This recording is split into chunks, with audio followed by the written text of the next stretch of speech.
Comment j'ai réglé mes problèmes d'addiction pour le gaming?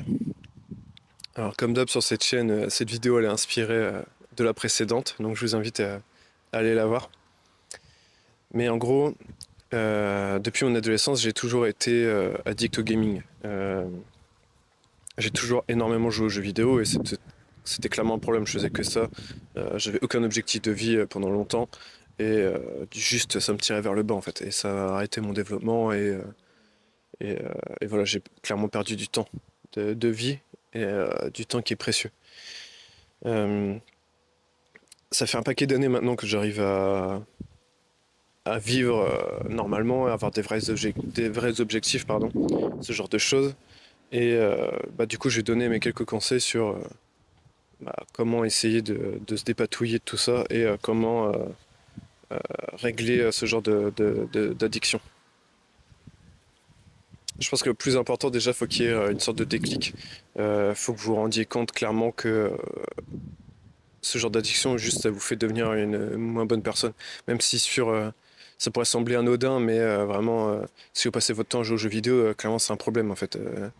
Normalement, je devrais pas avoir vous le dire, mais je sais que moi, je m'en rendais pas forcément compte. Je me disais, oh, la vie, elle est cool.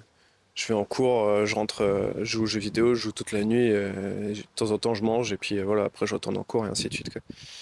Ouais, sauf que la vie, c'est bien plus que ça. Et au bout d'un moment, vous allez juste vous sentir malheureux, et ce sera normal. Moi, comment j'ai réglé ça? Euh, Au début, pas de la bonne manière, parce que du coup, j'étais un peu. J'y suis un peu allé dur, en fait, dans le sens où moi, j'ai arrêté complètement pendant un certain temps. Ça avait duré un moment, en vrai. Et en vrai, c'était pas plus mal. Mais j'ai fini par craquer, en fait, et j'avais fini par rejouer. Et juste vu que je m'étais pas imposé de règles, et ben voilà, je m'étais remis à jouer énormément. Et, mais en grandissant, ce cycle-là, il s'est répété plusieurs fois.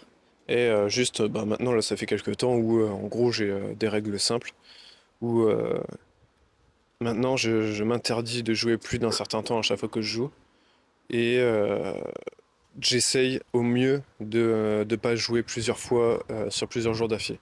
Parce qu'à chaque fois, c'est comme ça que les problèmes commencent. C'est que en fait, je commence à jouer 2, 3 jours d'affilée. Et après, en fait, ça devient une habitude.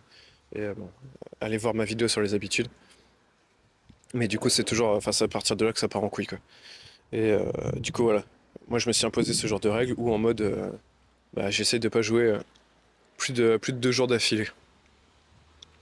Aussi des règles en termes de, de temporalité, enfin de durée plutôt.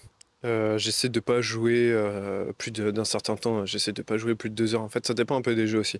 Parce qu'il y a il y a des jeux qui sont, et je vais revenir après, il y a des jeux qui sont vachement plus addictifs et du coup, il faut vraiment jouer au minimum. Mais pour les jeux de type solo avec des histoires intenses, je pense à des masterclass comme The Witcher 3 ou Red Dead Redemption 2. Euh, Là, il y a peut-être moins besoin de se limiter sur la durée. Et du coup, ouais, mon troisième point, qui est peut-être le plus important, c'est surtout le choix des jeux en fait. Euh, Faut bien comprendre qu'il y a des jeux qui sont designés juste pour vous faire perdre votre temps et euh, pour le grind en fait. Ce grind, il est complètement inutile. C'est normal. C'est, c'est totalement normal que vous soyez addict à ce genre de choses en fait, parce notre circuit de dopamine fait qu'on a envie de progresser sur des points, on a envie de progresser en tant que personne, etc. Et, euh, et forcément, en fait, voir des niveaux monter sur un jeu vidéo ou avoir débloqué de nouvelles choses et tout, enfin, il y a aussi un jeu de curiosité et tout, on a envie de savoir ce qui va se passer après, quand on débloque telle ou telle chose, ce genre de choses. Euh, Juste dites-vous bien que vous n'avez pas besoin de ça, en fait. Et, euh, et c'est encore plus le cas pour les jeux en ligne, les jeux compétitifs. Ça, je sais que c'est le genre de jeu où j'ai perdu plus de temps, mais putain, mais qu'est-ce que je faisais, genre? On s'en fout en fait de votre rang sur les jeux vidéo, genre vraiment ça a putain d'aucune importance. Genre là je pourrais vous dire que là si j'étais challenger sur LoL il y a quelques années, enfin en vrai on s'en bat les couilles en fait. Ça apporte rien. Bon, le fait est que j'étais platine, mais voilà, juste ça va pas changer votre vie, sauf si vous êtes vraiment gifted et que vous êtes vraiment très très chaud. Peut-être qu'il y a une carrière à suivre, mais dites-vous bien que c'est une personne sur je ne sais pas combien, ça doit être peut-être 10 000 ou 100 000, tu vois, vu le nombre de joueurs qu'il y a sur ce genre de jeu. Mais ouais, choisissez bien vos jeux. Il y a même des jeux solo qui sont faits pour le grind. Et, bah, je pense à des jeux comme putain, les hack and slash, tout ce qui est Pass of Exile, Diablo, tout ça. Euh, Ces jeux-là, c'est que du grind en fait. Et pareil, enfin, ça vous apportera rien à votre vie. Et en vrai de vrai, je suis sûr que ça vous amuse plus tant que ça. Moi, je sais que c'était le cas. Tous les jeux solo que j'ai grind, je le faisais parce que j'avais envie d'atteindre un certain objectif. Mais en fait, quand tu prends un tout petit peu de recul sur la chose, tu te rends compte qu'en fait, l'objectif, il est dérisoire. Ça sert à rien d'avoir ce genre d'objectif. Et du coup, bah voilà, juste faut arrêter de jouer à ce genre de jeu. Mais par contre, les jeux solo qui ont une histoire riche, comme The Witcher 3, Red Dead et tout, euh, ça mérite le coup d'être joué parce que ce sont des vraies œuvres d'art. Et la preuve que ce sont des vraies œuvres d'art, c'est on est capable d'en discuter avec d'autres personnes qui sont pas du tout du milieu du jeu vidéo. Moi, je sais que ça a été le cas. Là, mes meilleurs potes, ils ont tous joué à The Witcher 3, alors que c'est pas du tout des gamers. Ou alors, ils le sont plus depuis des années. Et, euh, et ça prouve de comment dire, de l'intemporalité de ce genre d'œuvre et que justement, ce sont des œuvres d'art et que ça mérite d'être joué juste pour avoir la culture d'avoir joué à ce genre de jeux vidéo. Parce que pareil, je trouve ça